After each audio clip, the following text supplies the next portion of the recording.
नमस्ते बच्चों। इस भाग में हम यार्न टू फैब्रिक अर्थात तागे से वस्त्र किस प्रकार बनाते हैं उसके बारे में चर्चा करेंगे। आपने तागे से वस्त्र बनते देखा है? बच्चों, इस चित्र में आप देख सकते हैं कि किस प्रकार एक आदमी तागों से कपड़े की बुनाई कर रहा है। यह एक मशीन की सहायता से कपड़े को बुन रहा है। बच्चों, आपने अपने घरों में अपनी माँ को स्वेटर बुनते तो अवश्य देखा होगा। आपकी माँ 2 कांटों की मदद से ऊनी को किस तरह से बुनती थी। बच्चों, हमने जो 2 उदाहरण लिए वे उदाहरण तागे से वस्त्र बनाने की विधियाँ हैं। पहली विधि बुनाई है जिसे वीविंग भी कहते हैं और दूसरी विधि बंधाई है जिसे निटिंग भी कहते हैं। तो आइए बच्चों, हम सबसे पहले बुनाई अर्थात वीविंग के बारे में जानकारी हासिल करें। बच्चों, बुनाई को समझने के लिए हम सबसे पहले एक क्रियाकलाप करते हैं।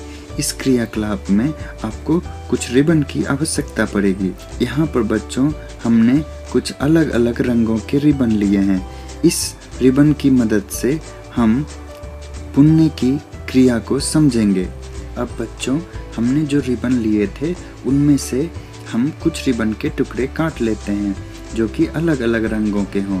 अब हम उन रिबन को सीधे रखते हुए फिर कुछ रिबनों को दूसरी दिशा में इस प्रकार रखते हैं जैसा इस चित्र में दिखाया गया है। हम आशा करते हैं कि आप इस क्रियाकलाप को कर सकते हैं। अगर आपको परेशानी हो तो आप शिक्षक की मदद लें। बच्चों, अभी जो हमने क्रियाकलाप सीखी है उसे हम बुनाई कहते हैं। वस्त्रों की बुनाई भी ठीक इसी प्रकार होती है जैसा हमने क्रियाकलाप में सीखा है।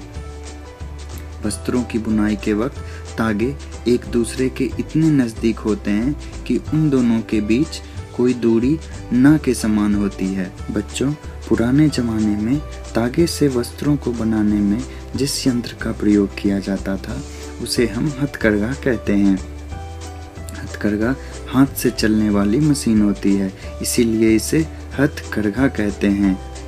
इस चित्र में जैसा दिखाया गया है कि एक महिला किस प्रकार हथकरघे को प्रयोग में ला रही है वस्त्रों को बनाने के लिए। बच्चों, कपड़े सिर्फ हाथ से नहीं बुने जाते हैं। आजकल कपड़ों का उत्पादन बड़े पैमाने पर होता है जिसके लिए विद्युत करघे का प्रयोग किया जाता है। इससे कपड़े बड़े पैमाने पर बनाए जा सकते हैं। आइए बच्चों, अब हम बंधाई के बारे में जानें। यह कपड़े बनाने की दूसरी विधि है।